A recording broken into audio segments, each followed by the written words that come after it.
When will the GOP learn from Trump's mistakes? Rusty Hills is a political advisor who has worked on U.S. presidential campaigns for over 4 decades. He served as the chair of the Michigan Republican Party in 2000 and 2001 and held leadership roles in the Michigan Governor's Office and the Michigan Department of Attorney General for 23 years. Hills, who previously worked as a reporter, anchorman and speechwriter, is a lecturer in public policy at the Gerald R. Ford School of Public Policy at the University of Michigan. The views expressed in this commentary belong to the author.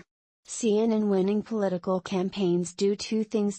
First, they learn from their mistakes, because every candidate makes them along the campaign trail. When Ronald Reagan campaigned for president in 1980, he made his share of mistakes, but, more importantly, he ran a positive, optimistic campaign built around a set of ideas: supply-side economics to put money back in the hands of the people and a foreign policy built on peace through. After winning the White House, Reagan and his allies moved quickly to act on these public policies. They cut taxes while boosting America's military and defense spending. As the saying goes, promises made, promises kept. The result: when Ronald Reagan stood for re-election, he carried 49 states. When Donald Trump ran for president in 2016, he, too, made his share of mistakes, attacking Gold Star families, belittling the sacrifice of former prisoner John McCain, mocking a disabled reporter, insulting the wife of Senator Ted Cruz, and denigrating the service of former Republican President George W. Bush, to name just a few. Despite those mistakes, Trump won the White House in 2016 because he demonstrated that there is a populist majority in America. He had the support of traditional Republican voters and made inroads in previously blue counties, appealing to swing voters to create a majority base. Clearly, Trump understood that many voters felt they had been let down and left behind, by the government, the establishment, and society in general. The generation before them enjoyed good jobs, solid paychecks, and a pension that would last through retirement.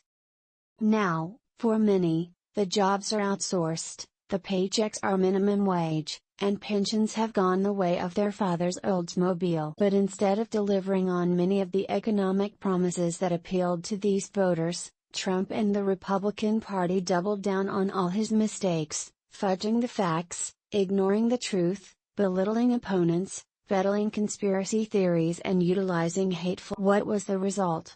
Trump lost his re-election bid, becoming the first incumbent president to lose since 1992.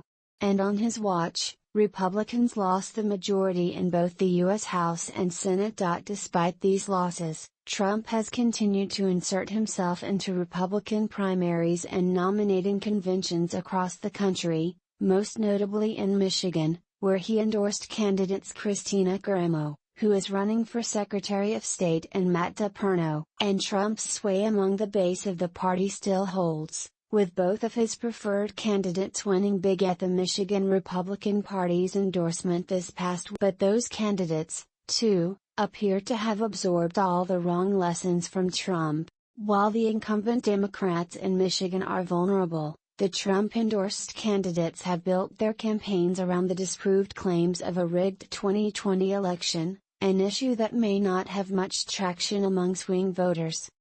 In his endorsement of DePerno and Caramo, Trump said, "The presidential election was rigged and stolen, and because of that our country is being destroyed.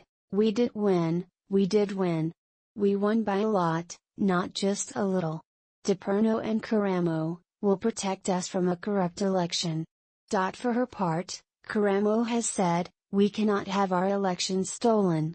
As a poll watcher in Detroit on election night in 2020, Caramo alleged that egregious crimes occurred. Claims of widespread voter fraud in the state have been. Her own website claims she is championing a research team that is investigating the governmental pathologies which prevent the office of the Secretary of State from operating according to the rule of law. DePerno, who has centered his campaign around election integrity, is calling for a forensic audit of the 2020 election in Michigan, where Biden defeated Trump by about 154,000 votes. DiPerno recently lost another lawsuit related to an audit of the presidential vote in Antrim County, Michigan, a county which Trump won by 61%. And how will the election conspiracy argument work out for these two Trump-supported candidates? Relitigating the outcome of the 2020 election results may play well in a small, highly partisan nominating convention, and even among this group, the fallout has been for many Republicans. This issue may be of such staggering importance that it dwarfs concerns about inflation or crime, but I am hard-pressed to believe that focusing on the integrity of an election, an issue that has been settled numerous times in the last 2 years, will be the driving force that animates most voters to the polls in a large, swing state like Michigan come November 2020. All of which begs the question, how many elections do Republicans have to lose before they learn the right lesson?